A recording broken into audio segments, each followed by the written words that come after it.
Hey everyone, welcome back to On Purpose. I'm so grateful that you come back every single week to listen, learn, and grow.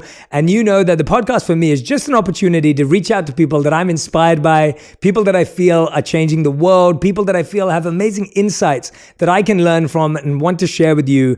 And today's guest is someone that I've been connected with for a while, but I'm so excited to finally have him in the studio because not only is his insights having a huge impact on how we live, how we think, just the energy that I felt from him in the first couple of moments that I've met him, I can already tell that it's all in his heart too. And so to meet someone who's super strategic, super scientific, has an incredible mind, but has a beautiful heart in person. That's my kind of person. And today's guest is none other than Andrew Huberman. He's a neuroscientist and tenured professor in the Department of Neurobiology at the Stanford University School of Medicine.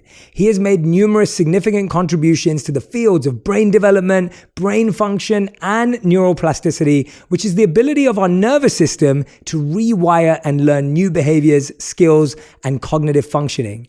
He also is a McKnight Foundation and Pew Foundation Fellow and was awarded the Kogan Award in 2017. Work from the Huberman Laboratory at Stanford School of Medicine has been published in top journals, including Nature Science and Cell, and has been featured in Time, BBC, Scientific American, Discover, and other top media outlets. In 2021, Dr. Huberman launched the Huberman Lab podcast, which I'm a huge fan of, and I know you are too. The podcast is frequently ranked in the top 25 of all podcasts globally and is often ranked as the number one in the categories of science, education, health, and fitness. Please welcome my new friend and someone that I'm a huge fan of and admire, Andrew Huberman. Andrew, thank you for doing this. Thanks so much for having me. Thank you for being here. And honestly, thank you for what you do in the world. I think it's been brilliant to see someone bring so much heart into science and science into heart. And I know that people who listen to you and hear from you and communicate with you, and even I've really meant it, the few moments we just spent right now, I love that combination. And I wonder how whether you even see it that way, whether you don't, but I'm fascinated by, is that how you've always lived? Have you been fascinated by the heart and science for a while? First of all, I just want to say thank you for having me here. We've known each other through some mutual contacts for a while, and it's a delight to be here. I'm an admirer and a fan of all you do and the way you approach it. So heartfelt thanks for having me here. In terms of how things have evolved to where they are now, I don't have much of a mission statement, but I suppose if I had to pick one, it's to share the beauty and the utility of biology. Since I was very young, I've been obsessed with learning, and I've also had a compulsion to share what I've learned, especially when I think that the information can be of use to people. So the little 6 and 8-year-old and 10-year-old version of me wouldn't shut up. I was just constantly talking about all the stuff I had been reading about on the weekends. And over time, it just made sense to become an academic for that reason. And then nowadays, with the advent of podcasting, I have this wonderful opportunity to share things that I think are useful. In terms of the heart and the mind, I can only frame it by saying that, our nervous system is our brain, our spinal cord, but of course, all their connections with the organs of the body and back again. And so we really can't divorce any of the organs of the body from our thinking and feeling and action, and vice versa, as you very well know. And then from a more personal standpoint, I've had the great benefit of training with mentors in science who really lived and breathed their science, but also had a deep sense of humanity. Each one of them had an eye or an ear toward things that were relevant to them. In one case, one with a particular interest in mental health and the struggles around mental health and mental illness. The other, just a person who just loved animals and the natural kingdom.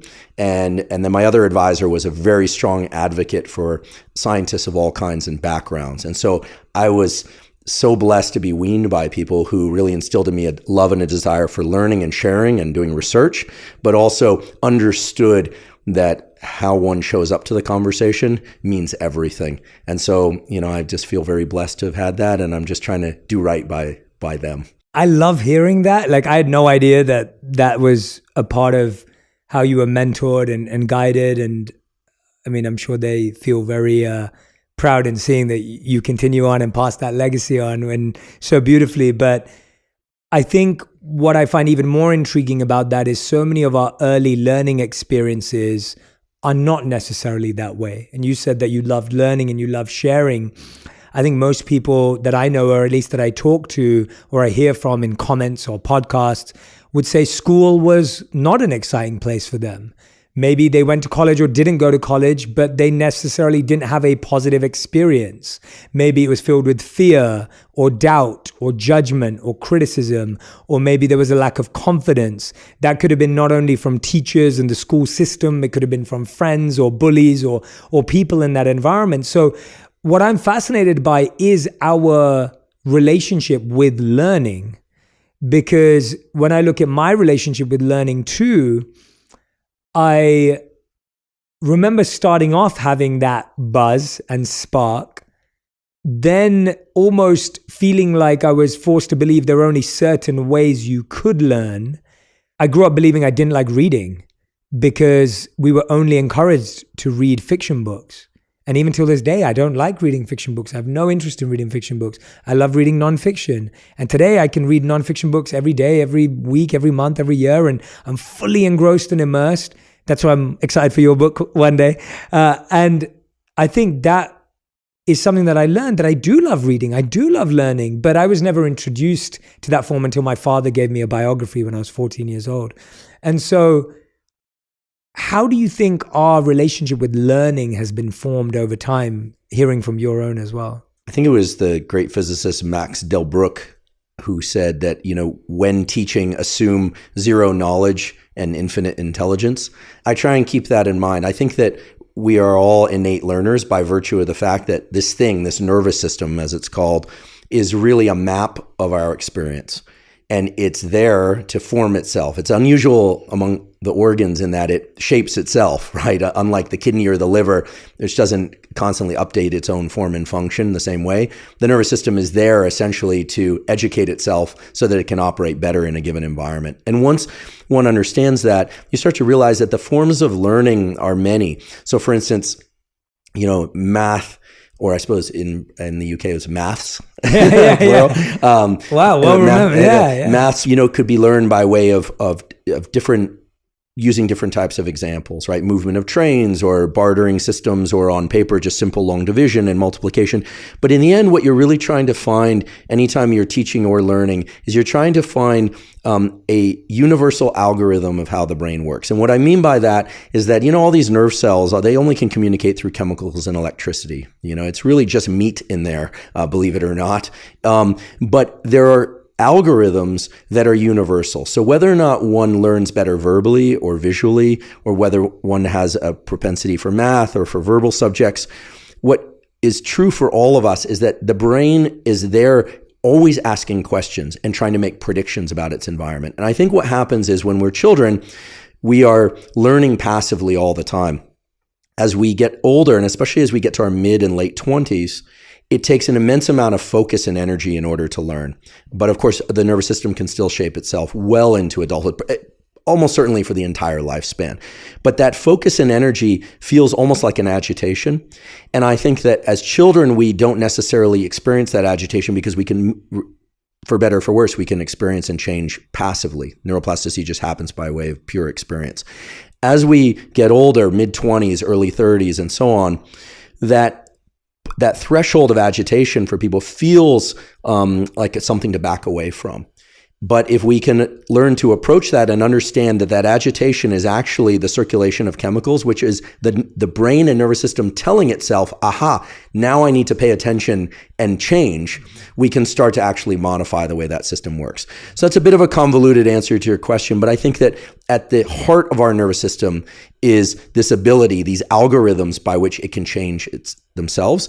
And it's on all of us to understand that bit of agitation and discomfort need not be interpreted as discomfort. That's the edge where learning is beginning. So confusion, being perplexed, feeling somewhat overwhelmed by the amount of information. That's actually the stir of chemicals that are cueing the nervous system to change. Because if it can do something easily, there's no reason for the nervous system to change. Now, in terms of different styles of teaching and learning, I think that many of us experience that agitation early on, and we for reasons that are understandable, we backed away from learning anymore. So for instance, I'm musically deficient. I love music, but I can't play music to save my life. And I think that's entirely because as a kid, every time I would try and play music, it just sounded terrible. Everyone cringed. The dogs literally howled. So I stopped, right? But knowing what I know now, that would be the cue to that the agitation, the stress, the embarrassment is actually the cue to the nervous system that it's about to rewire itself. So I think if people just understood that, children and adults would lean into learning more regularly and hopefully with more ease overall. Yeah, definitely. I mean, even now what sparks from that answer, which I actually really appreciated, is the idea that as we get older, as you said, it has to become more conscious. It has that tension.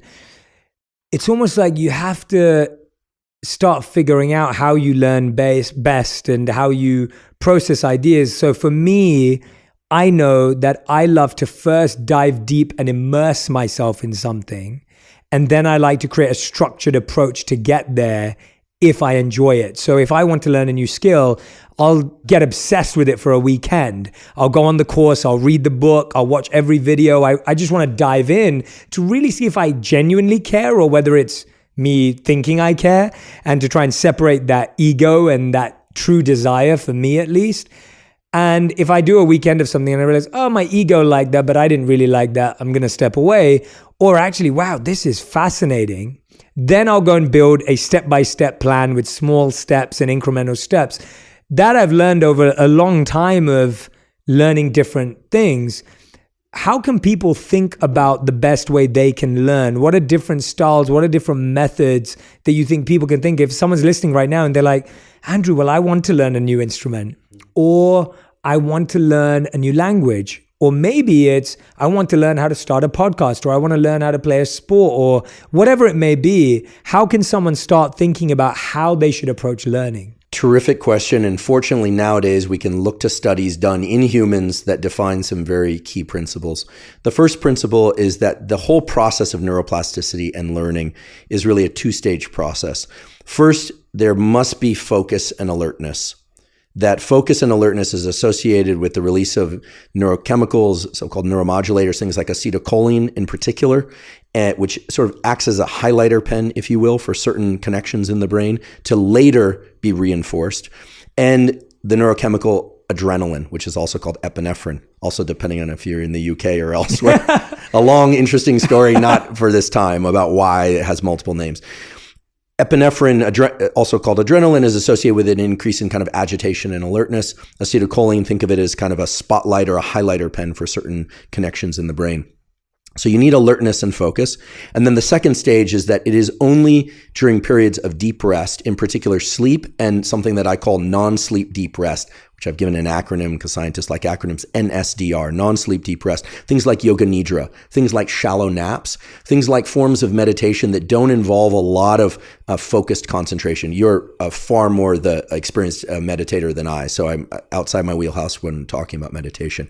But it is only periods of intense focus and alertness followed by periods of deep rest that allow the nervous system to change. And there is an abundance of evidence for that. So that's the first thing to understand. The brain actually rewires during deep sleep and rest, because during deep sleep and rest, naps, yoga nidra, deep sleep, there's a replay of the very same cells in the brain that were active during learning, oftentimes in reverse for reasons that are still not understood, but at a much higher repetition rate. So you're actually getting repetitions while you sleep. This is why one will strain to learn a language or a motor skill or maths or something like that over and over and over. It doesn't happen. You take a couple of nights sleep, take a break from it, and all of a sudden it's there. It's because it happens in rest.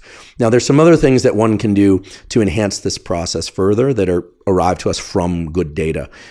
First of all, there's a so-called ultradian rhythm, which is the 90-minute cycles during which we can focus pretty well for a duration of about 90 minutes. Of course, flickering in and out of focus. Nobody really focuses for 90 minutes straight unless they've built up that capacity, or they are very interested in what they're learning, right? They're just wrapped with attention.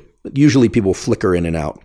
And of course, nowadays, there's a lot of literature and ideas about ways to maintain focus. Put the phone away, limit noise. Some people like background noise. Some people like music. Some don't. It's very contextual, highly individualized.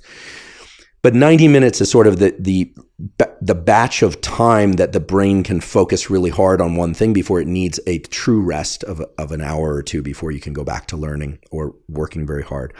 The other thing is that there's some very interesting data showing that shallow naps, or NSDR, non-sleep deep rest, done within 4 hours of one of these 90-minute learning bouts can be very beneficial for accelerating learning. And then there are these incredible data on so-called gap effects. So there have been studies now of skills that are physical skills, mental skills, where people will, for instance, try to learn scales on the piano, or a math problem, or a spatial problem, or a physical skill. And then at random, every so often, a buzzer will go off and the person will just be told to do nothing. Sit there, eyes closed or eyes open, and do nothing. Just stop the learning process for about 10 seconds and then return to doing what they're doing. These are these little micro rests.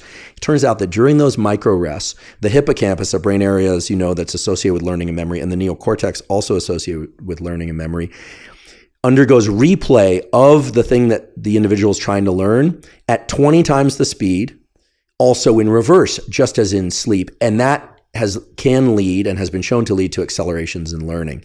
So there are these ways. I wouldn't even think of them as hacks, because the word hack is a little tricky, because when I think of the word hack, it seems like doing something with an object or a tool that wasn't designed for that purpose, right? The nervous system already harbors these mechanisms, and one can access them through these little micro rests. So whether or not you're a child or an adult, every so often when trying to learn something, just pause for 10 seconds or so. Do your best to just clear your mind. Of course, it's very hard to clear the mind, but do your best to clear the mind and then go back to the learning task, as it were. And that has been shown to significantly accelerate the learning process and the retention of newly learned information. And then the last thing you touched on earlier, which is this notion of incremental learning. You said you like to throw yourself into something as kind of a litmus test of whether or not you enjoy it or not. Turns out that from beautiful work done by my colleague at Stanford School of Medicine, Eric Knudsen, has shown that yes, it's true that early in development, in humans, this would be up until the mid-20s, we can learn things in larger batches and much more easily than we can later in life. However, if one batches that work into smaller increments, and for instance, deciding, maybe set a timer, turning the phone off otherwise, and saying, I'm going to spend 3 minutes, just 3 minutes in trying to intensely learn this thing, even if I feel like I'm failing. If one does that repeatedly, those little increments of learning can lead to an outsized amount of learning overall. And so the nervous system loves incremental learning. It loves to batch things into focused little bouts. And if that's already the tools that you've built up, which it sounds like you have, wonderful. But if somebody is out there trying, struggling to learn, really trying to break things down into very brief periods of intense focus, that is the cue by which during sleep, the nervous system will change itself. And this has been shown over and over and over again, even in very late life individuals, people in their, we like to think life could go on further than this, but people in their 80s and 90s still have neuroplasticity. There's even evidence that new neurons can be produced in the hippocampus of people in their late 80s and 90s. So the capacity is there. This is why I love what you do, because you would never consider that the answer to learning is deep rest, right. More sleep. Provided the focus comes first. Of course, right. Yeah. Of course, the focus and the attention, as you said. But of course, sleep deprivation makes it very hard to learn.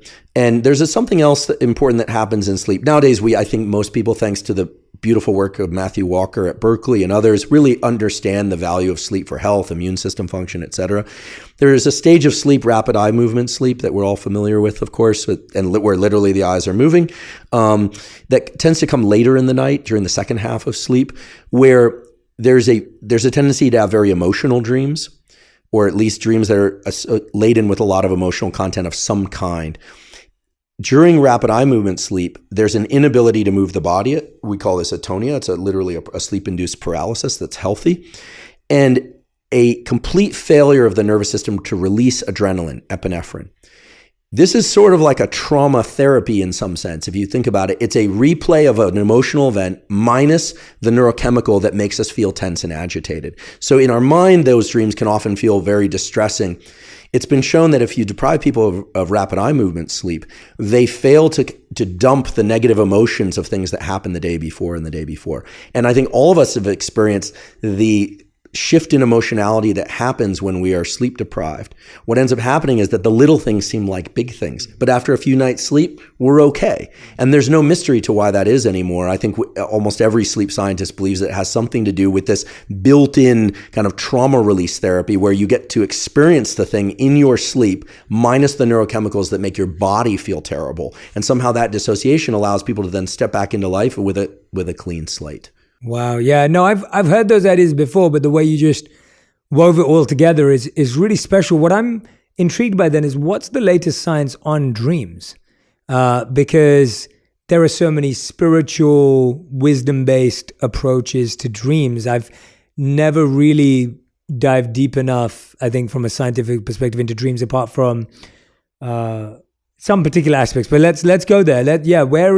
So I love the idea that sleep, of course, is acting as somewhat of a dishwasher, cleansing, healing agent, so that while we're sleeping, we're actually being able to release these ideas. Hence, where do dreams fit into that picture? Yeah.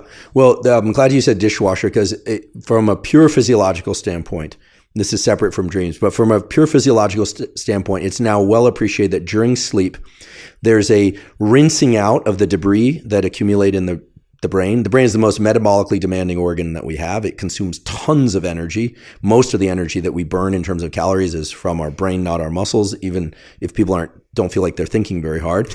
And thinking very hard, as we know, can feel very taxing. We can feel exhausted after a hard conversation, right? This washout, as it's called, is a so-called glymphatic rinse out. The brain wasn't thought to have a lymphatic system, but it does.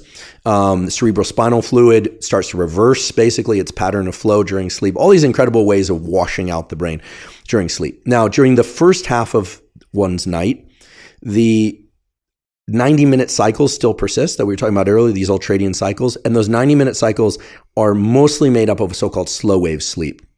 So we see big amplitude brain waves, this kind of thing. Dreams tend to be pretty boring early in the night. They tend to be more associated with motor function and movement. And it's actually the case that growth hormone is released in the early part of the night, and that most of the repair of the body and tissues is occurring during that first half of sleep. As the night goes on, dreams become more intense and more emotionally laden, regardless of what's been going on in someone's waking life. And in fact, toward morning, almost all of those 90-minute cycles that occur back-to-back is going to be comprised of this rapid eye movement sleep. So the sleep toward morning is going to be much more emotional.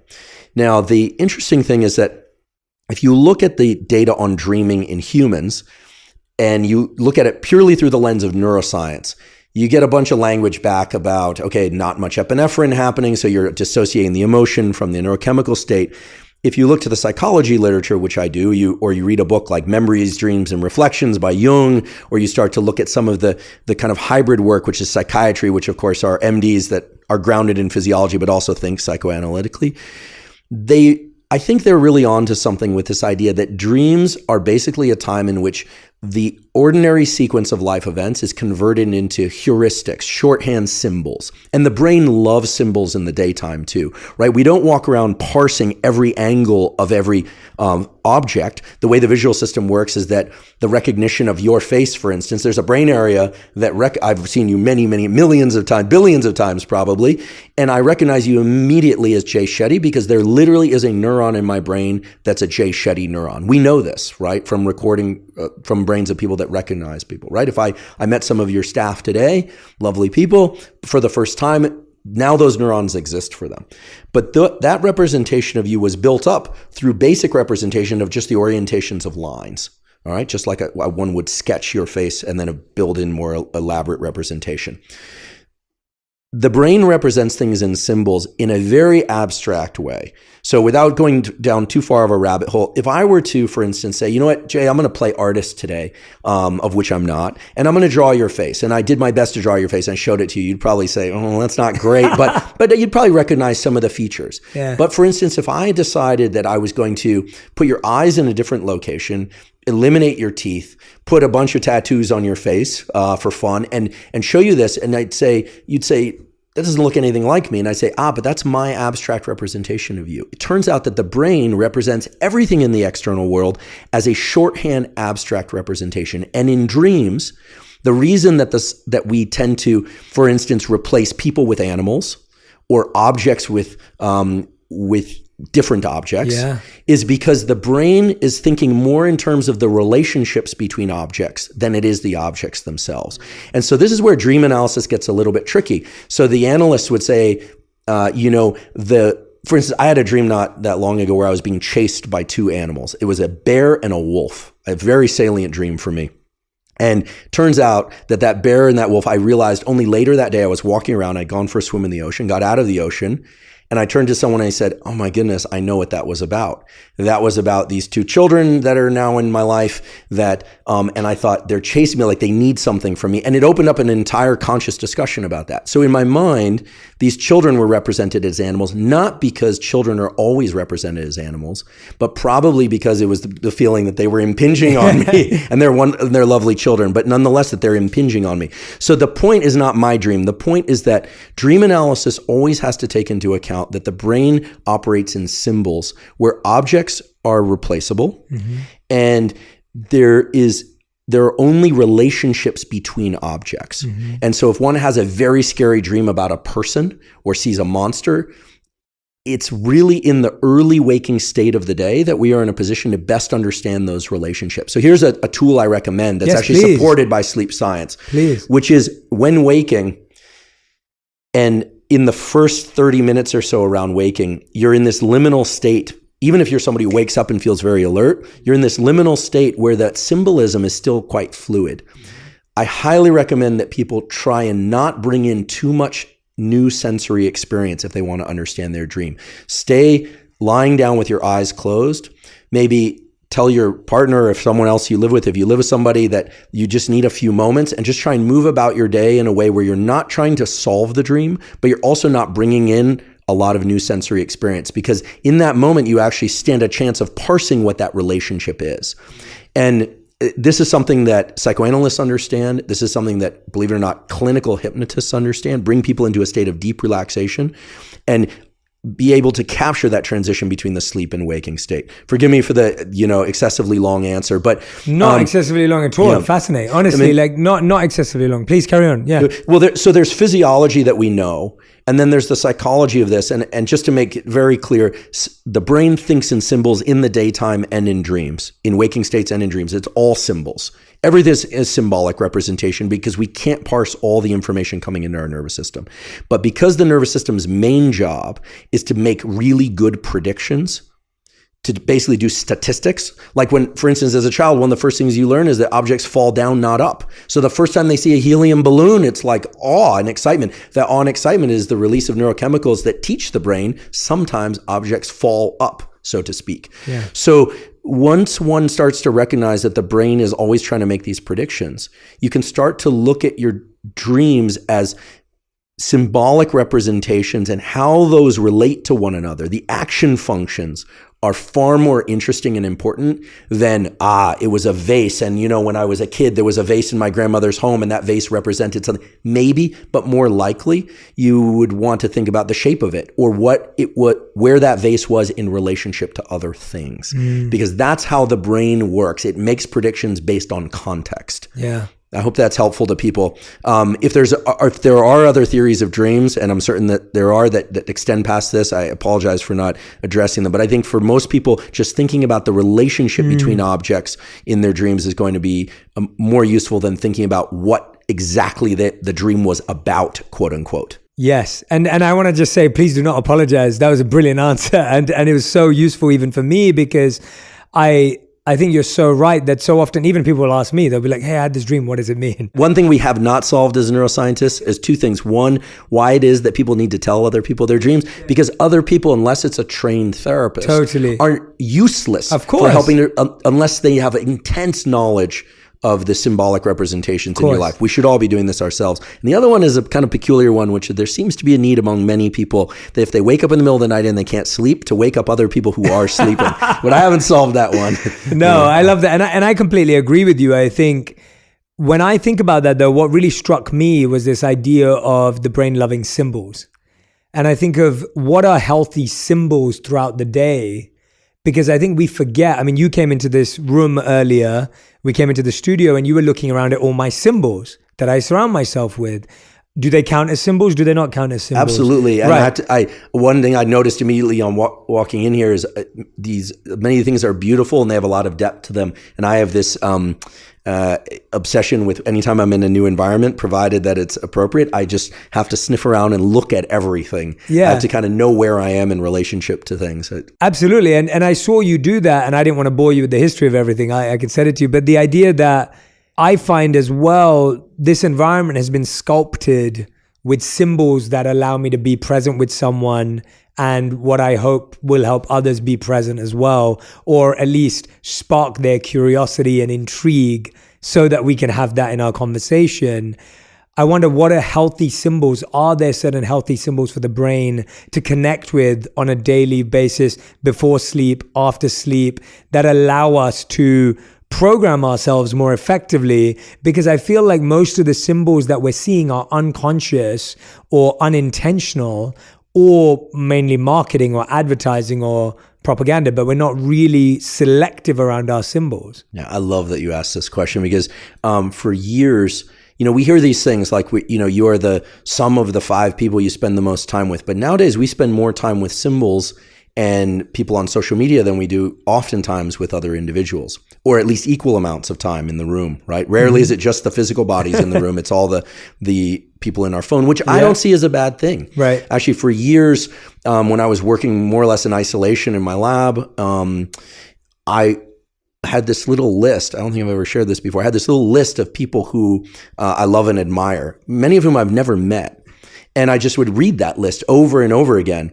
I didn't realize it at the time, but I was developing what I believe the analysts call this an interject, or an introject, perhaps. Someone should look that up. I forget which one it is, which is actually a subconscious representation of somebody else's ideas and approach to things. That if we, for instance, listen to you over and over again, the nervous system starts to ask questions like, what would Jay do in this circumstance? That's a very real thing, and we're not always consciously aware of it. Now, physical symbols are also very important, because the brain likes to make predictions. It loves symbols because symbols are a shorthand way of eliminating a lot of useless information. But much of the way that we operate and feel really does impact us at a subconscious level. And this has been shown over and over again. I mean, it's always cast in the context of subconscious bias, which has kind of a negative slant anytime we hear bias, of course, but there are positive biases as well. So I think that for some people, having order among symbols is very important, equal spacing, everything very aligned. I'm sort of one of those, but I'm kind of in the middle. Other people, they aren't so consumed with the relationships between how they arrange things physically, but they enjoy great depth and emotional relationship to things. And it could be a pendant. It could be, nowadays, people like tattoos are kind of interesting, right? They're much more prominent than when I was growing up. They are an externalization of how people feel on the inside. Yes. Right. So those are very powerful symbols. And there's something about the process of stamping it into one's skin, et cetera. The slight or intense pain involved, depending on where and who does it, and the person's pain threshold. So symbols are a way in which we create an external reflection of who we are to ourselves, but also they are operating at a subconscious level to keep us, for instance, in a place of order. Like, to be able to organize one's thoughts in a world filled with statistical information. Every ray of sunshine is statistical information. We can't pay attention to all of it. So I think that to directly answer your question, there are a couple of things that I think from morning till night make it outsized positive effect on our nervous system, both in terms of its ability to feel, think, and act, and its ability to learn.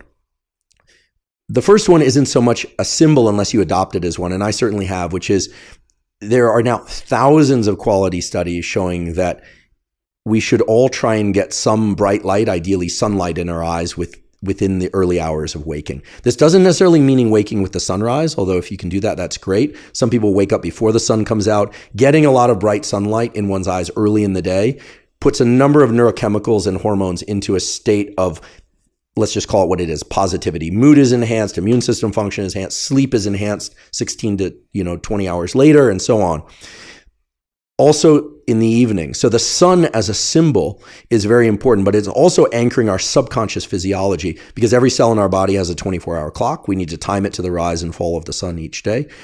When human beings become misaligned with that rising and falling of the sun, bad things happen to the nervous system. Now, fortunately, it's very easy to fix. There's a study done at University of Colorado taking college students camping. I wish I had been a subject in this experiment. What they found is that melatonin rhythms, cortisol rhythms, which can be a healthy thing. We all have cortisol. It protects us, energizes us. Dopamine, epinephrine, all these rhythms of the body could be reinstated to their proper timing by waking up and seeing the sun and going to sleep not too long after sunset, depending on time of year, for 2 nights and 2 mornings. Wow. And this lasted at least 2 weeks, even though people were getting artificial light. So I would say the symbol of the sun is not just, it's not a trivial thing at all. It's the anchor by which our biology is designed and our psychology follows, of course. That's a brilliant one, by the way. Thank you. I think, many people who have trouble sleeping, many people who have mood issues, this enhances metabolism. I mean, I could list it on and on and on. Yeah. People will ask, so I'll just put it out there. Try and do this without sunglasses if you safely can. You don't stare directly at the sun. Never look at any light so bright that it's painful to look at. Mm-hmm. You can, of course, blink. Only takes a few minutes on a cloudless day. If you're in the UK in the depths of winter, you're still going to get more light coming through cloud cover by going outside than you would indoors with bright lights on. And it can take anywhere from 2 minutes to 30 minutes, depending on how dark or bright it is outside. Sunglasses and, eyeglasses and contacts, perfectly fine. If you think about it, if anything, that just focuses light onto the retina. Don't try and do this through a window or a windshield, because it filters out a lot of the light that you want. So the sun is a key symbol. I think if people could adopt that, I'm certain their physiology and psychology will benefit. Then in terms of physical symbols, I find it very useful, and there are good data. If a picture is worth 1,000 words, a movie is worth a bazillion pictures. So having an image of something that makes you feel good and seeing that early in the day, tremendously powerful. Having a mental image of something in your mind is equally powerful, because you also carry that with you. Yeah. And then if you do have a meditative practice, or even if you don't, being able to try and bring the mind and the body into that experience. So taking a moment to look at a photo of someone that you love or appreciate, or the actual person, right? And being able to actually sense that and feel it at a complete nervous system level. It might sound like kind of woo science, but it's not. The nervous system extends through the whole body. Yeah. So the extent that you can make that a truly whole body somatic experience, that leads to an outsized effect on just the ability of the nervous system to function. And then, of course, we are bombarded all day with negative symbols. There's just no way around that. But we can buffer ourselves against those negative symbols by very strongly associating with certain things. And here I'll just defer that great neurologist and writer Oliver Sacks had this obsession with minerals and stones. He felt they had personalities. And he used to say that he had developed such a strong relationship to them, their touch, especially as he started to lose his vision later in life, that the way they felt, and they made him feel safe. They made him feel good. So these could be inanimate objects. So find things that you love and associate with them on a regular basis. And you are literally shifting your nervous system towards this place of buffering yourself against negativity. And you are reinforcing the very circuits that trigger the release of neurochemicals that make you feel better. And some people might say, well, then you're just kind of doping yourself up with your own chemicals. But as a last point here, the neurochemical dopamine is a very important and very misunderstood molecule. First of all, it is the substrate by which epinephrine, neural energy, is created. And people think of it as dopamine as just feeling good, but dopamine is not about feeling good. Dopamine is the molecule of motivation and the desire to pursue additional things in a particular line of life. So when we positively associate with a song, a person, a face, an object, the sunrise, we don't just benefit from those activities based on the effects of those activities. It's also what we believe about those activities combined. And the release of dopamine makes you more capable of then leaning into life and going and doing other things. And so these are not small effects, right? The effect of a small, even 0.5% increase in dopamine transmission in the brain is the difference between feeling like your life is bleak and you can completely attack the day in the positive sense. So fill your life with symbols. What's wonderful is that you get to curate what those are. Mm-hmm. If you don't have access to them in your physical environment, they can be entirely internal. Yeah. And when I think about the great stories of the Viktor Frankls and the, and people who have just overcome tremendous challenge, they've internalized symbols such that the tiniest of things can actually evoke this dopamine release system. And dopamine is just a generic neuromodulator. It doesn't know anything about your experience. It only knows what you believe about your experience. And it's deployed according to what you believe about your experience. So in theory, I could train my dopamine system to release dopamine every time I raised my right hand if I genuinely thought if that has meaning for me. And this is the art also of superstitions, right? This is why people will engage in superstitions, because they've built positive associations with outcomes according to a certain behavior. So what you start to realize is that the brain is making predictions about the external world. Who's Jay? When's he coming back? What objects are going to be in the room this time versus next time? If I suddenly walk out and that painting over there, which I happen to love, is now on a different wall, my nervous system would notice that, because it's also making predictions about internal state. And a lot of depression and anxiety is about people feeling like, when they feel lousy, that lousy feeling is going to go on forever. Yes. The way to rewire this is to understand that making and controlling predictions about how you feel internally gives you a sense of agency. And that sense of agency at the end of the day is just purely neurochemical. So these are pretty straightforward things to master. I mean, that's mind-blowing to me, because I've never heard dopamine be explained that way. Well, everything about dopamine release is learned. Yeah. There are a few things like all the ones that evolved for us to be here. Okay. So associated with reproduction, food, sugar, there's a very powerful dopamine pathway in the brain and in the gut because sugar has a nutritive value, right? We should all probably be ingesting less of it, but it's a hardwired system. Food when we're hungry, warmth when we're cold, those are hardwired. But the dopamine system is designed to be trained up to associate with anything. Yeah. And this is how a guy like you can meditate for long periods of time and feel it. I'm guessing there were times in which it felt brutal, and there were times in which it felt incredible. Absolutely. This is how a guy like David Goggins can, punish himself with running it, over and over and over. And yet somehow he's inverted that dopamine circuit so that it feels like something he either wants to do, or that by overcoming the resistance to doing it, he gets a dopamine release. So dopamine is entirely a learned release system. Mm-hmm. There are a few things that trigger its release no matter what, I should highlight drugs of abuse. I was just about to say, which is why anything can become an addiction. Cocaine, amphetamine, pornography, excessive dopamine release. And the diabolical thing about dopamine under those conditions is that the higher the dopamine release, the big amplitude dopamine, the bigger the crash, always. It's the way the circuits are designed. Yeah. Now here we're talking about self-training in healthy amounts of dopamine release, non-addictive amounts of dopamine release, or you could say mildly addictive patterns of behavior that serve us and the people around us well. And in that case, I think of that as kind of an adaptive addiction compulsion. Yeah. And not one that we should necessarily avoid. Absolutely. I think that for me, the way I differentiate that, and I think that's such a good distinction that you're raising there, because what you're basically saying is we could convince ourselves through the release of dopamine that anything is good for us, and hence it can lead to addiction, or it can be these aspirational positive habits for us.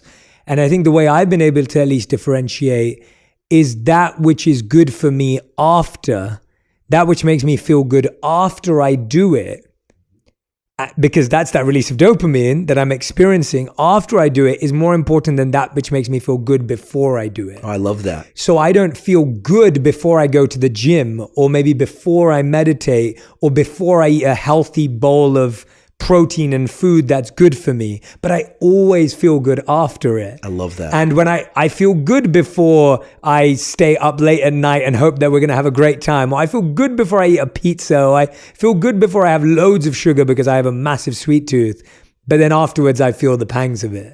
I love that. And it proves that in your heart, you're a neuroscientist, because there's something called dopamine reward prediction error. This was defined by a guy named Wolfram Schultz and others, and it's an incredible thing. And it can be made very simple, which is when we positively anticipate something, there is dopamine release. I mean, just tell kids that you're going for ice cream and you're seeing what is, I'll now explain as reward prediction error. Now you get to the ice cream shop and it's closed. What happens is their dopamine drops below baseline before they were told they were going for ice cream. If they're going to the ice cream shop and they have ice cream, you might think then they get even more dopamine. But guess what? If the ice cream isn't as good, or if one kid, the ice cream cone falls and they don't get another one, what ends up happening is that dopamine is relative to where they were just feeling, it doesn't feel that great. Yeah. And so this is the diabolical nature of addictive drugs. People get a dopamine surge in anticipation of using, and over time they get less and less of a dopamine surge, but the punishment signal, as we say, that comes afterwards, the trough afterwards, goes lower and lower and lower. So it's like a asymmetric seesaw. It's not just back and forth. It goes dopamine, but then it goes punishment signal. Now you figured it out, because dopamine reward prediction error says that if you have less dopamine heading into something than you do afterward, that tells the synapses, the brain connections that were involved, to reinforce themselves and to engage in that behavior again. And this is also what happens with surprise. If you go someplace you're not expecting, you know what, like let's go to this place for dinner. I don't know, looks good, and it's amazing. You create a much bigger dopamine signal than if I tell you, Jay, I got to take you to this place. This is the best sushi in Los Angeles. It's incredible. That actually sets you up to not enjoy the meal as much. Yeah. So we all should learn to kind of control this dopamine knob. You've done it beautifully by simplifying it into making sure that you get enough happiness, thrill, excitement in retrospect. That's the way to wire in healthy behaviors. And I've never actually heard it put as succinctly as you, because academics are not trained to be succinct, as you can tell.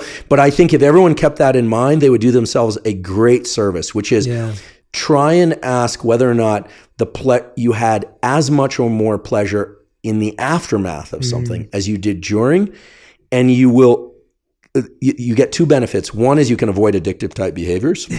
And the other, because you avoid that crash, if there's a dopamine release after, there's no crash. And the other is that you'll have a tendency to return to that behavior over and over again. This is also why I think a lot of people enter new relationships. And there is a well-established dopamine surge with the early phase. Everything feels possible. People feel like people go out and make purchases. They're kind of manic, right? And it's a very exciting kind of mental illness that we all enjoy from time to time. But then people start to enter the phase of real challenge, or oftentimes real challenge. And if they can't make that transition seamlessly, and they constantly focus back on how great things were, and they look at the differential, it can be a kind of a dark picture. And then people have to start working on trying to reignite, so to speak. But the bigger the dopamine surge at the beginning, the bigger the crash. So I think that a wonderful model for relationship is also to temper that dopamine release. Spread it out over time. Try and spread it out over 50 years and you're home free. Now, I'm not an expert in relationship, but it is absolutely clear that dopamine is the hallmark of human bonding. Then, early on anyway, then come the oxytocin and all the feel-good warmth molecules, because dopamine fundamentally is about accessing things that are outside your immediate experience. It's reaching for things beyond the confines of your skin, a degree, money, a relationship that that's developing and that you're working on. Whereas the serotonin and oxytocin system, which I think most people have heard of, are feel-good molecules. They're associated with things we already have. Knowledge of how wonderful our partner is, knowledge of how much we love something, or how much we appreciate the meal that we had. So it's not that dopamine is bad and serotonin is good. These are molecules that have been built up in our system over time to allow us to establish new relationships of all kinds, to things and people and to ourselves, and then to sustain them. But those big dopamine peaks early on are very, very dangerous.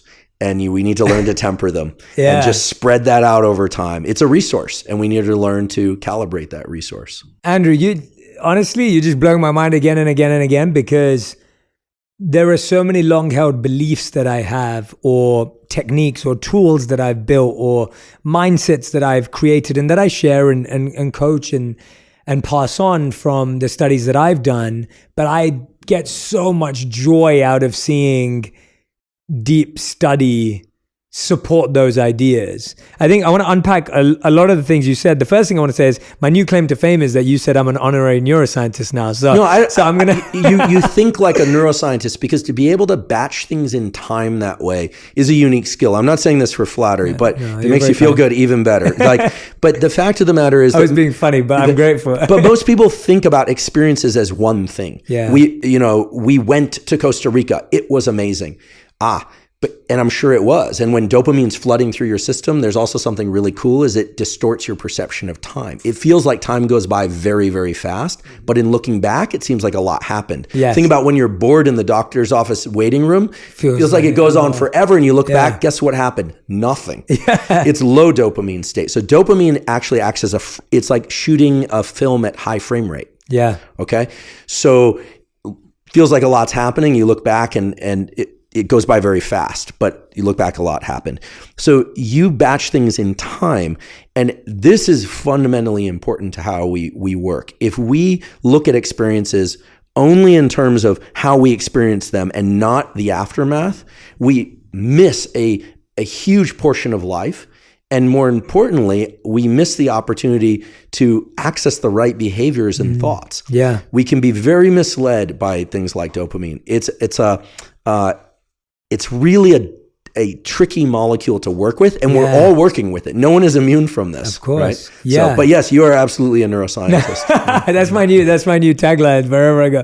No, I have such a fascination with neuroscience, and I hope that at one point in my life I create the time and space to deeply study and study alongside it. We should do an experiment. It's genuine a desire in my life. So I'm not just... Stanford has a mind-body lab, Ali Crumb's lab, which is all about beliefs and how beliefs shape our physiology. Yeah. My colleague David Spiegel in psychiatry studies hypnosis and brain states and beliefs and mind-body. So Stanford, of course, does all the hardcore, rigorous stuff around molecular biology, genetics, et cetera, deep sequencing. But we also have a collection of people there that are very interested in mind-body. So we should design an experiment. Yeah, definitely. Yeah. I'd love to. That's music to my ears. Unpacking more of what you said, what I find so interesting is that you said, obviously, this painting that you like behind me, and then you said if it was in another place, then it takes a bit of time to reconfigure and recalibrate, what's going on here. And when you look at our lives today, so much of the anxiety that we experience is based on change or the lack of being able to predict, as we talked about, or unpredictability. And we've long known, kind of like what you were saying before, we've long known that, things will not always stay the same. We realize that change is the only constant, that uncertainty is the only certainty. Like, we know these truths, yet we love holding on to predict. Even for me, like when I walk into this room, I do predict that these things will remain on the wall and the mics will be here and Homer will have set up the lights and there's some predictability there which creates security. But as we all know, shifting and being good with change is so integral. What do we do with that? Like, how do we start opening up and being more comfortable in the discomfort of change, not just growth, but just change and shifts that we don't expect and predict? Yeah, I think two ways. One, I'll just go back to this fundamental feature of the nervous system, which is it's trying to make predictions. So the reason why change is stressful, even positive change, believe it or not, is quote unquote stressful. I agree. Is because of this and the release of adrenaline and associated molecules with any time things change. I mean, if you look, the psychologists have worked this out. There's a hierarchy of stressors. And of course, at the top of that hierarchy are awful things that we don't, I think at the top, to be honest, I think death of a child is perhaps the greatest stressor. Divorce, death of a loved one, these kinds of horrible things that we wouldn't wish on anyone. Then as one goes down, not too far below, you see things like moving to a new home or apartment. Yeah. You think, well, that could be a great event, right? Yeah. Birth of a new child. And you think, well, wait a second, I thought that's supposed to be one of the greatest joys in life. And indeed it is.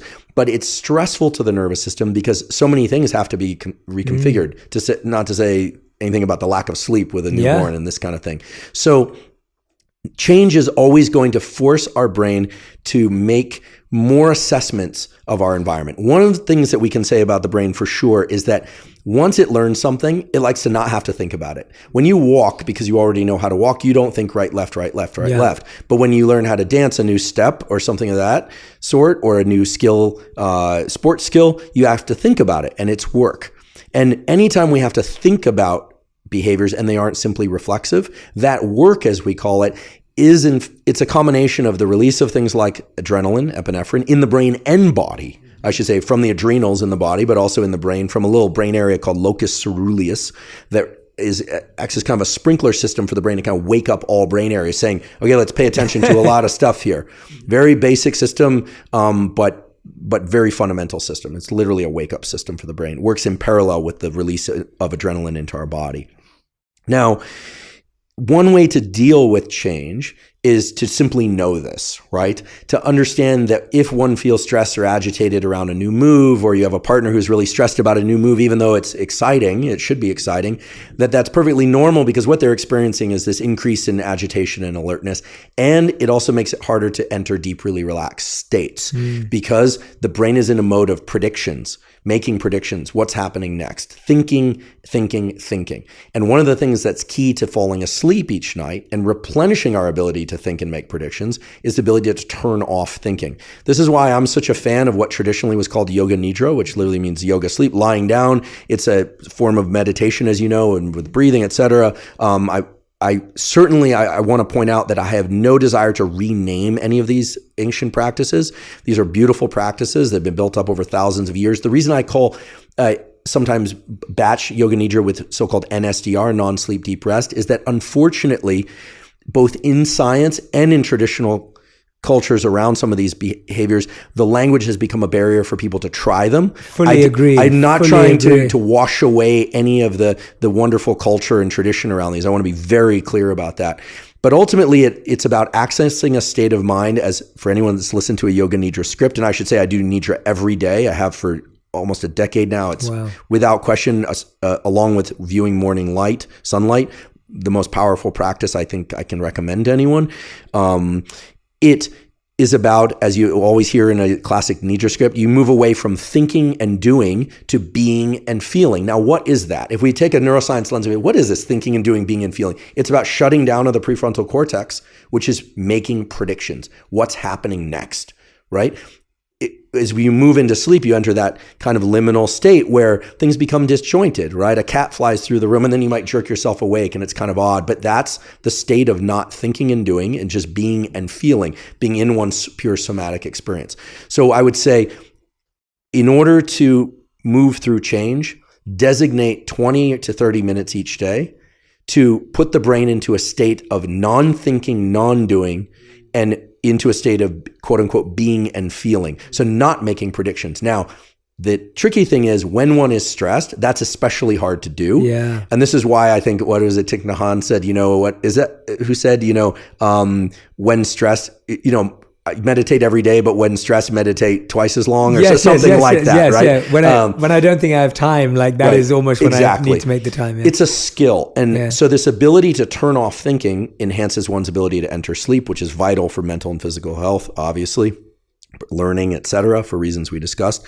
So develop the ability to deliberately disengage from thinking and doing, and do that during periods of low stress. Right? 20 to 30 minutes a day, even 10 minutes a day of just learning, teaching oneself and practicing the art of turning off prediction is an incredibly valuable skill. Wow. And then the other one is to just understand that we're being bombarded with contextual change all the time. I love Instagram. I teach science on Instagram. I see you there daily. Yeah. And so scrolling on Instagram is an interesting experience because in 5 minutes, you can look at 1,000 different contexts. The human brain has never dealt with that kind of change before. Even when I was growing up, there were 3 or 4 good channels. Then it went to cable. And then now you get onto an airplane or something, you got 240 channels. Yeah. That's a drop in the bucket compared to what we can get in a social media feed. Yeah. So I think we just need to be aware that the brain can work with that.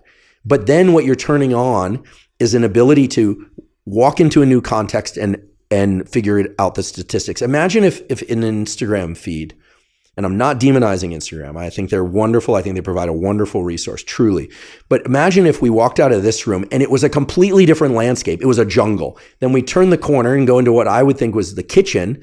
And it was the kitchen of some Thomas Keller restaurant in New York. Turn the corner and all of a sudden we're underwater. That's social media. Yeah. And we can cope with that. That's the metaverse. Yeah. So if I think about it that way, then I think if we can cope with that, then we can cope with transitions in so-called real life with ease. Now, some people have more situational awareness than others. They walk into an environment and they're sensing all the things. Other people walk into an environment and they're very good at narrowing their attentional spotlight. The latter group actually has a bit of an advantage.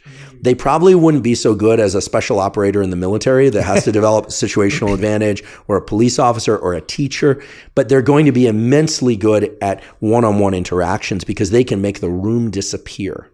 And so we need both kinds of people, and we all need to learn how to sort of brighten and broaden these attentional spotlights and narrow them as well. And I'll just briefly say we are old world primates, as it turns out, and we have the capacity to do what's called covert attention. Yeah. I can pay attention to you, but I can also notice that in my periphery, there's something else going on. So I've got 2 spotlights now, but I am dividing my attention. We can't do 3 simultaneously. But what I can also do is decide to merge those 2 spotlights and intensify them and narrow the aperture of my visual window and my auditory window. So we should always think of our attention as 2 spotlights that can be very broad or can be very narrowly focused, and that we can overlap them. Yeah. And I think that's fantastic. I think we should all know how to do both. Yes. We should learn how to narrow the aperture of our focus, deeply engage, but also deliberately disengage. Yes. And the process of falling asleep that we were talking about before is the practice of learning how to take that attentional spotlight, move those 2 apart, and then not dim them, but extend that same luminosity out more broadly, and then we're off to sleep. Yes, so it's about deliberate control of the nervous system. And unfortunately, we all know how to focus on something if we're very stressed or excited by it. Most people don't learn how to turn off this focus and learn how to deliberately disengage. And one of my great hopes for humanity is that children and adults will learn how to deliberately disengage. Yeah. Because it benefits sleep, which benefits mental and physical health. And also, if you think about it, most of the bad things that we do to ourselves and others and that people do to one another, most, not all, but most are from a heightened state of reactivity, where we're just not conscious. Yes. And that's because our aperture, our window of attention is too narrow. We're not taking into account the full space and time of what we're thinking about. Yeah. And as a last point, space and time are linked in the brain. If you have a narrow visual focus, you tend to have a narrow time slicing, right? Which makes sense. Mm-hmm. If you think about like a little kid watching ants on the ground and then gets called into dinner, and all of a sudden the way you batch time is different. When you're sleepy, you tend to batch things in big blocks, okay? Or when you're bored, big blocks of time. When you're very excited, stressed, or happily excited, you're in that fast frame rate. You've gone from 60 frames per second, which I think is a typical smartphone, to 1,000 frames per second. Wow. So you're catching all the micro nuances, but you're missing everything else. And what I find most interesting about that though is, and I read a study a few years ago, and I don't know, I can't remember where it's from, but it said something along the lines of that today in 24 hours, we're exposed to more tragedy through the news or pain or stress, whatever word we want to label that as, than we were in our entire lifetime 25 years ago.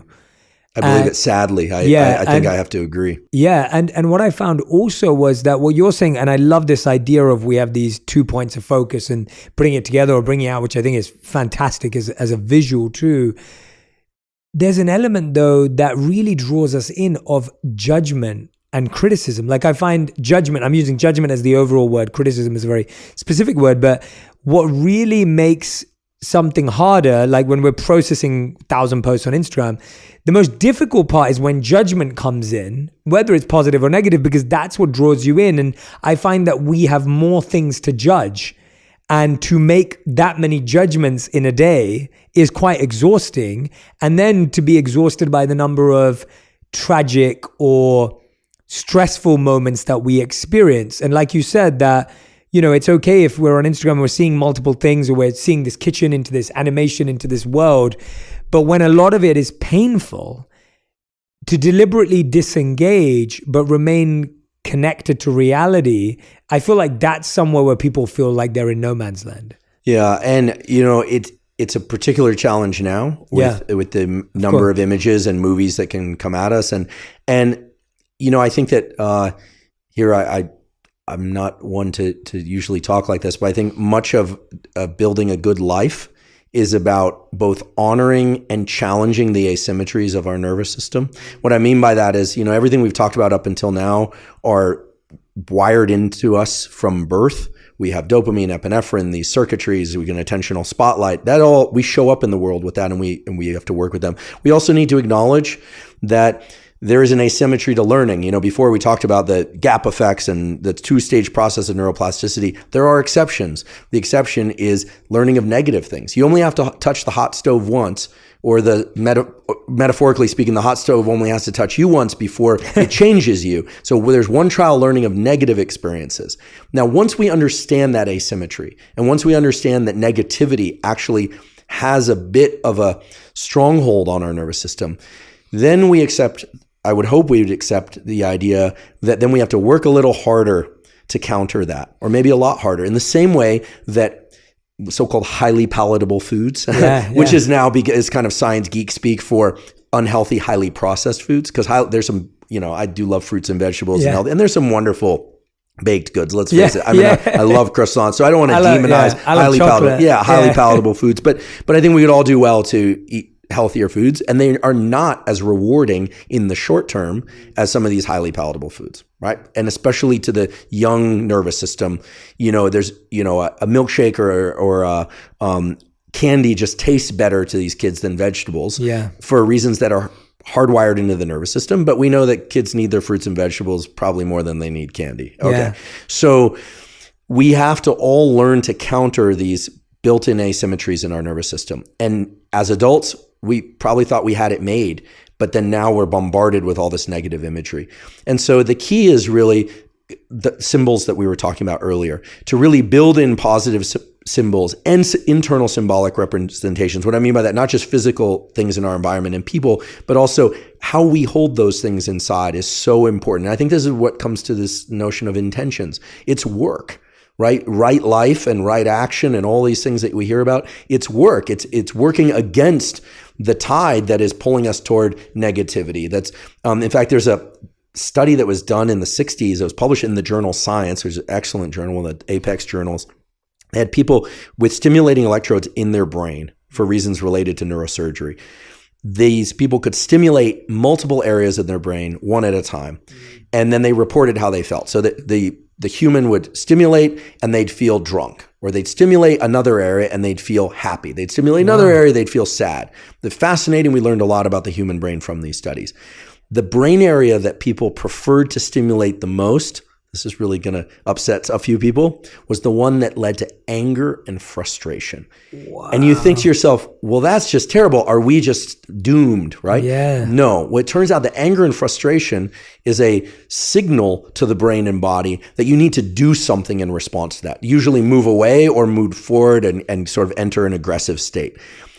And that's trained, right? That's like habit. Like that probably comes through in habit. Yeah. I think this is why I spend more time on Instagram than I do on other social media platforms. But listen, I'm not embarrassed to say, you go on Twitter and it's a more combative zone. Yeah. It's just the nature of the beast there. It's a more combative zone, in part because there are a lot of academics on there. It's more combative. So I notice if I log on to Twitter, I already get a little bit of an adrenaline surge. It's like, all right, you're ready to fight.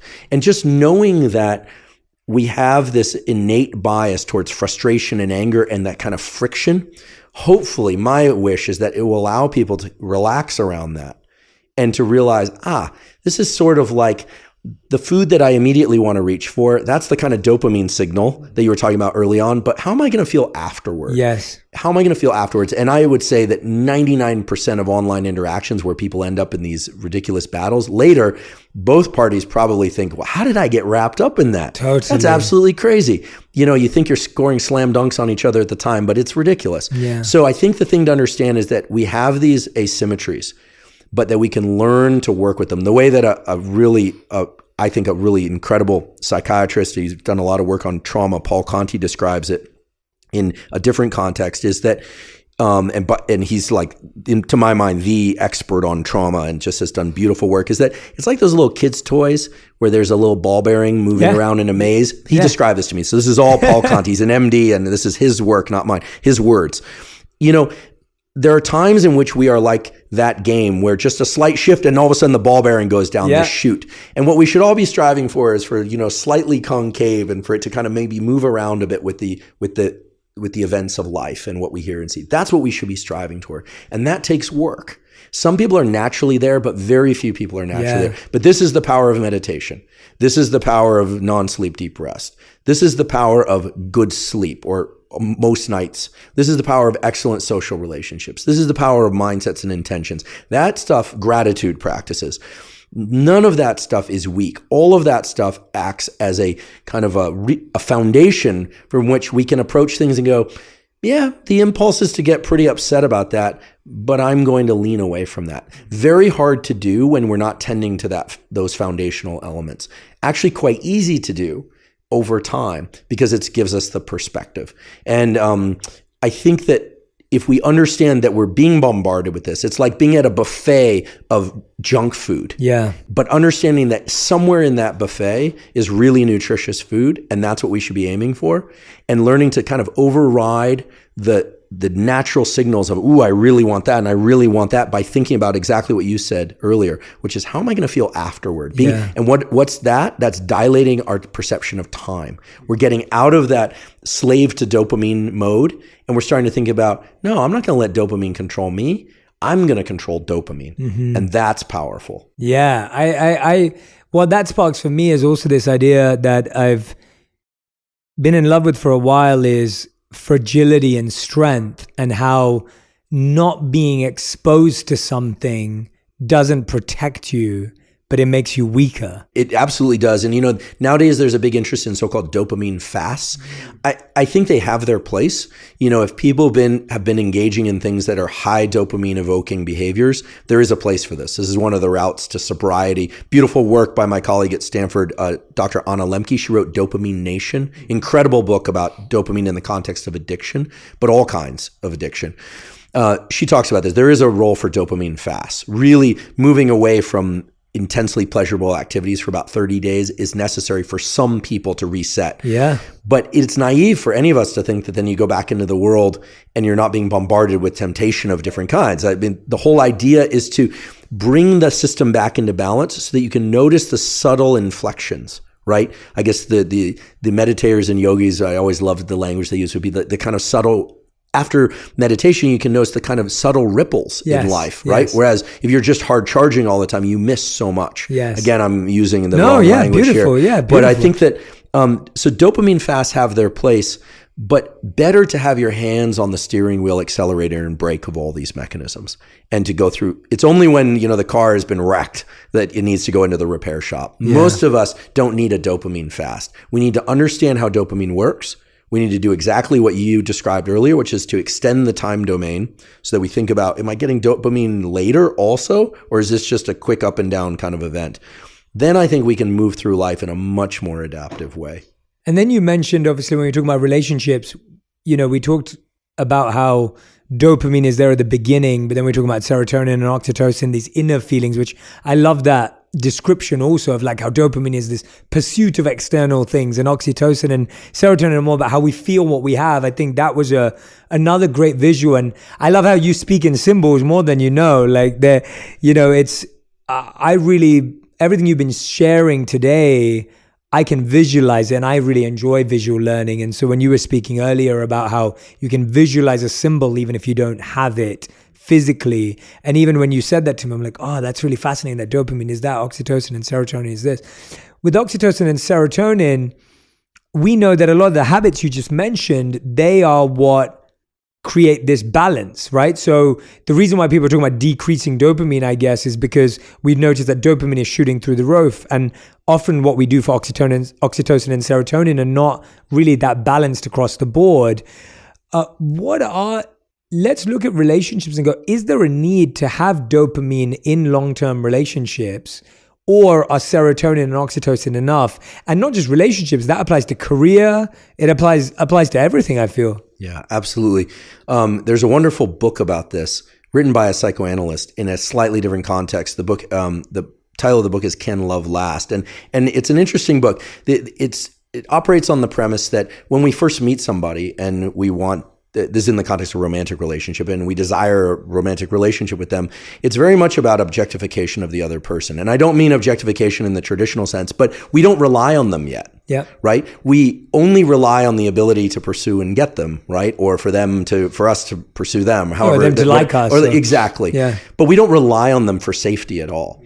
If that evolves to become a romantic relationship, right, with trust, then what happens is there's a true dependency there. If one person were to leave for any reason, die or leave or cheat or break up, it is truly devastating to the safety mechanisms of the brain and body, right? It's a reactivation actually of a lot of the machinery that was designed for attachment between infant and parent, right? Just as an important aside, all the work on attachment that was done by Bowlby and Main and others in psychology of deliberately taking babies away from their mothers and then reuniting them and evaluating the responses, batching them into different, all that circuitry isn't lost as we grow up. It's repurposed for romantic attachment. Mm-hmm. There's no question about that. No question about that. We just operate in the different domains of anxiety becomes about waiting for a text message as opposed to, mother to come back in the room or nursing, et cetera. So same circuitry reapplied.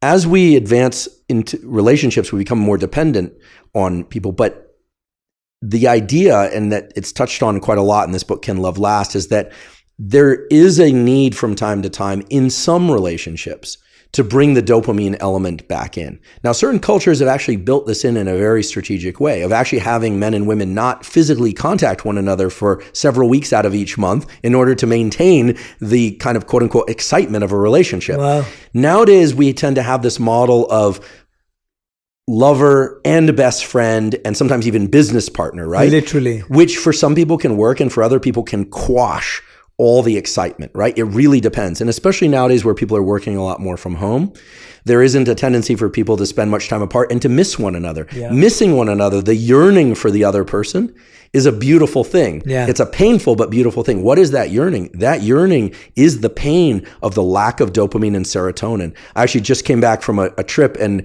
we were visiting a couple friends of ours and they said it was very beautiful. They said they've been together a long time. They said they've had 3 nights apart in their entire relationship. Wow. And one of them got sick during that time apart. And I thought, that's beautiful. Now, for some people, that's a beautiful model. For other people, that would be excessive and it actually could eliminate a number of the positive neurochemical features of the relationship. Yeah. And there's a lot of variation around this. So dopamine is required to quote unquote re-up the excitement in a relationship. How is that achieved? Well, dopamine is the molecule, as you recall, of reward prediction error, of novelty. So doing things that are not expected is great. Routine is great for serotonin and oxytocin. Predictability, routine, predictability, same thing. Safety, routine, predictability. Serotonin, oxytocin system, no question about it.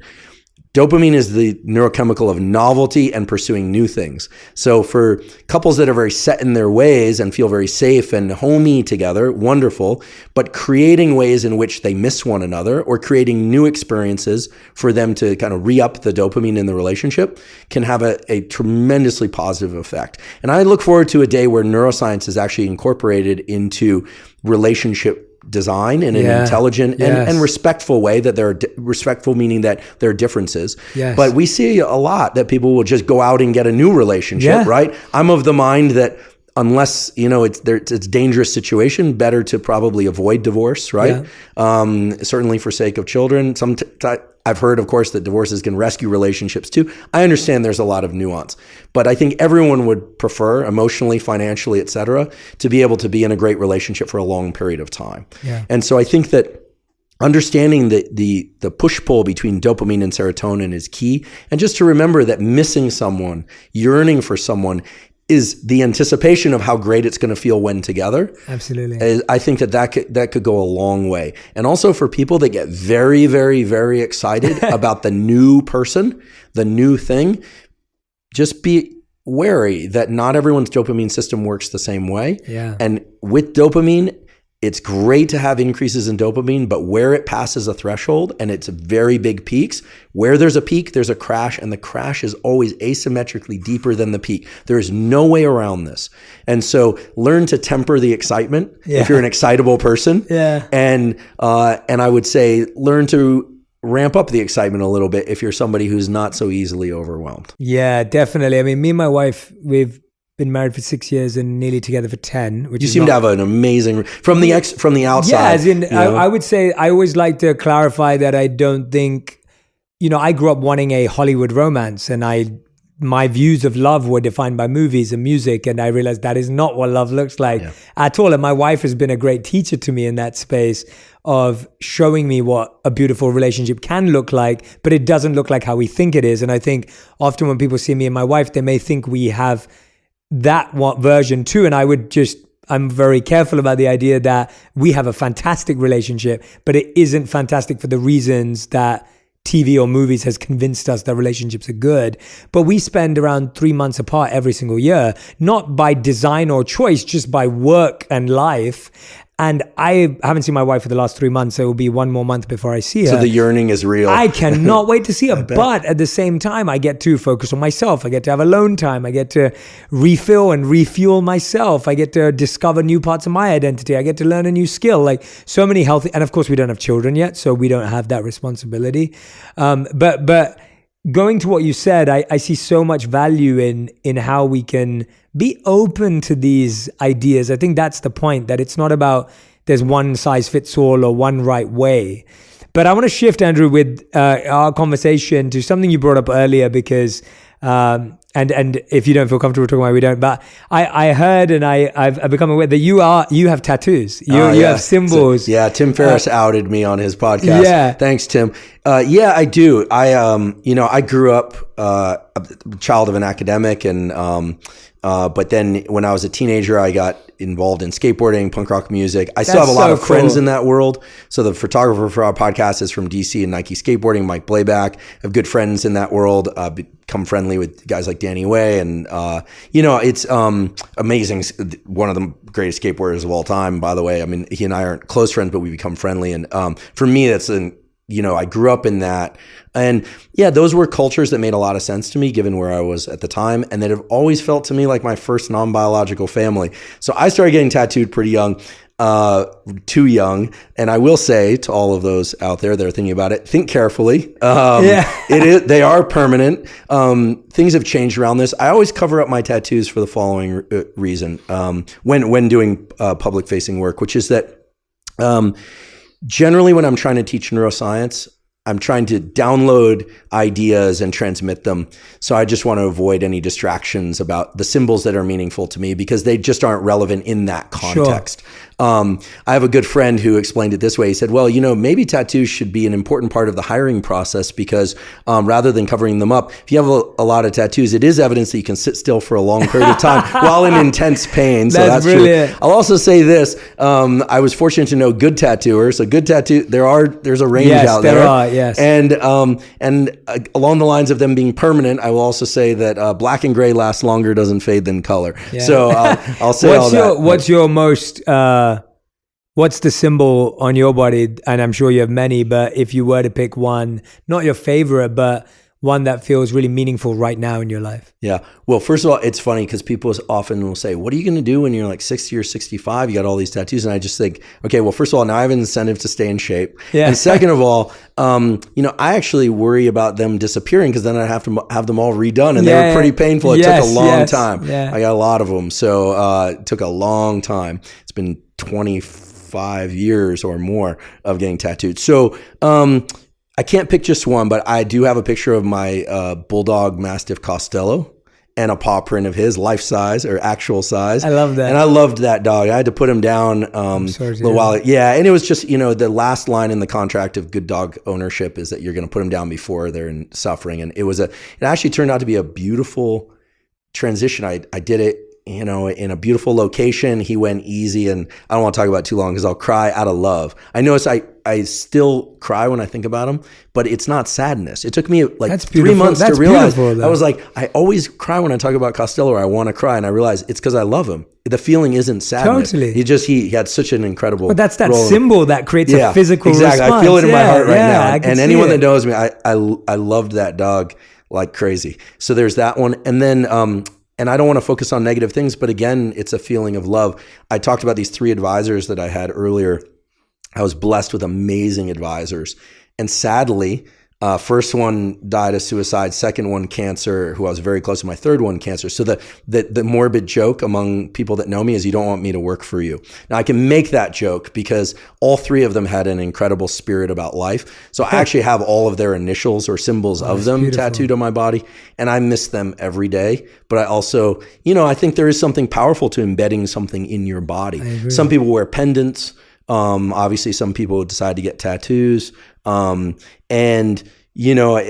been encouraged at times. People are like, just show your tattoos, be out there with them. I want to be very clear. I'm not ashamed of them at all. I'm proud of them. Oh yeah. I didn't think that at all. Yeah. But for me, if I'm teaching or I'm trying to be an educator, I really want to emphasize the information.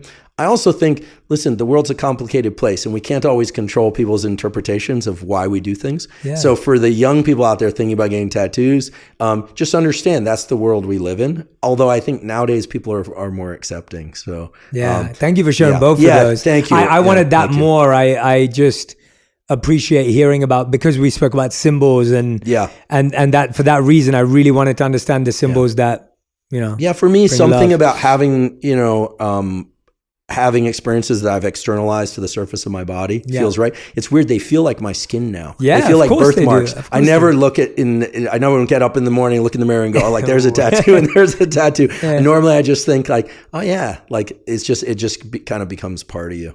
As you know, because obviously you've I only have 3. I had a plan it's not the number, I had a plan to have my whole upper body tattooed when I was younger. Yeah.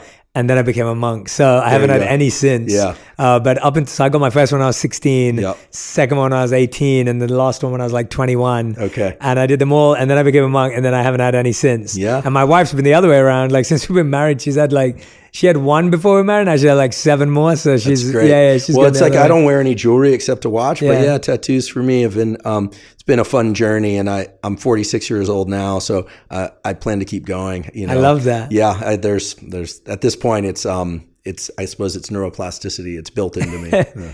Andrew, you've been so kind, gracious with your time. I am. I've always known how phenomenally intelligent and smart and sharp and deeply studied you are, but I'm really grateful I got to experience your heart today in so many ways. And to me, that beautiful synergy you have is really meaningful to me to experience. I'm so grateful to you for being here, for taking the time, for being. We've been in touch for a couple of years, maybe even it's been, or through messaging, but to really experience you in full today has been a treat for me. We end every On Purpose episode with a final 5. These have to be answered in 1 word to 1 sentence maximum. Which for this academic might be a bit of a challenge. It might be hard, but we will try. So, Andrew Huberman, these are your final 5. The first question is, what is the best advice you've ever received in any area of your life? Know thyself. Right. The Oracle said that, and it's absolutely true. We have to be good scientists of ourselves and understand where we have talents, competency, and or challenges, and then work with those. Beautiful. All right. Second question. What is the worst advice you've ever received or heard? That everything is just experience. The idea that all experiences are equivalent. I would love to think that all our steps lead us to enlightenment kind of thing, but I do believe that we, or at least I, need to be far more intentional than that, and that we can be. Beautiful. Question number 3. What is something that you didn't value before, but you've learned to value now? Almost embarrassed to say it, but family. I've relied very heavily on friendship as a deep source of reinforcement in my life. I've leaned hard into that for many, many decades. I think recently I've become quite moved by the supports within my family that I hadn't realized that really set me up so well to do what I want to do in life. Beautiful. Love hearing that. Question number 4. What's the first thing you do in the morning and the last thing you do at night? First thing I do in the morning is get outside and get sunlight. And if the sun isn't up, I flip on all the lights and then I go get sunlight. I also drink a glass of water. Before I go to sleep at night. Yoga Nidra? You're not doing that at night. You're doing that throughout the day. Yeah. I think about those 3 people I was talking about before. I do every night. I just think about them. I don't know. It's been a long time now that accumulated over several decades. And I think about them every night. I love that. I don't even think to do it. I just do it. I was just trying to. Yeah, I lost one of mine mentors. The others are still alive right now. One of them to stage 4 brain cancer, and just a couple of years ago. And I when you said that, I was like, I know what that feels like. So yeah. All right. 5th and final question. If you could create one law or set one habit that everyone had to do every day for the rest of their life, what would it be? I think I know what it's going to be, but I'll have to ask you. Well, since most people assume it's sunlight viewing, and I'll just assume they're doing that anyway, I would die a happy person if people would adopt a practice of learning to deliberately calm down, whether or not through non-sleep deep rest or a couple deep breaths. Find a tool, because I really believe that much of the misfortune and pain of life could be avoided if people learn to calm down. I also know that there's a lot more joy to access when we do. Andrew, you're phenomenal.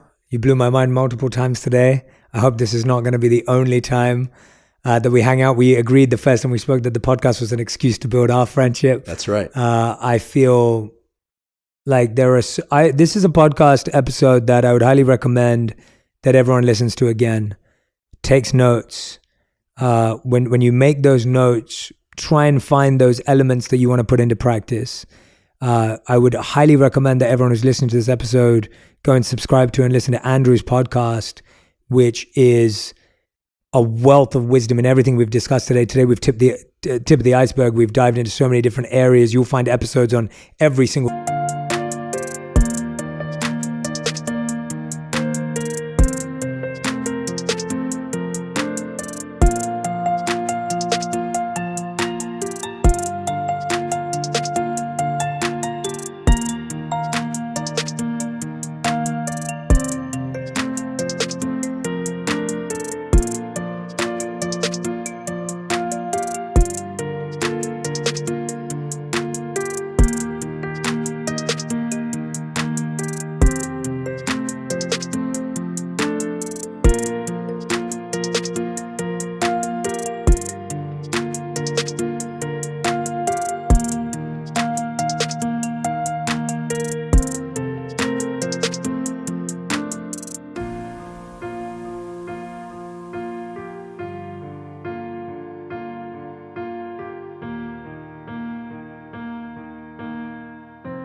aspect of what we've discussed on his podcast.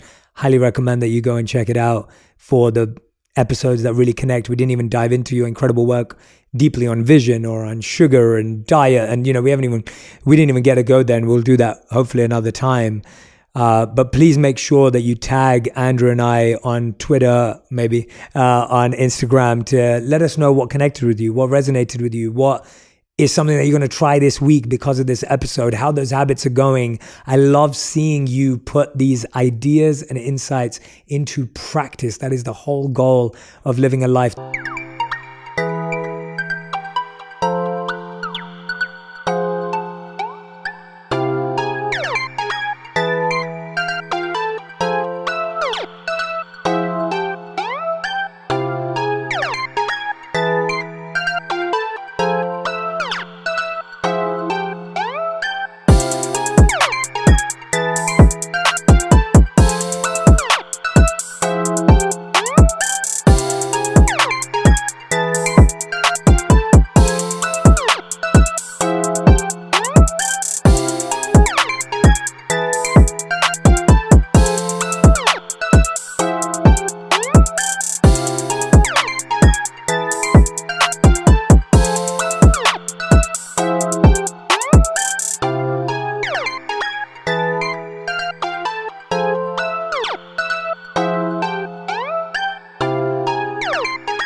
That's on purpose.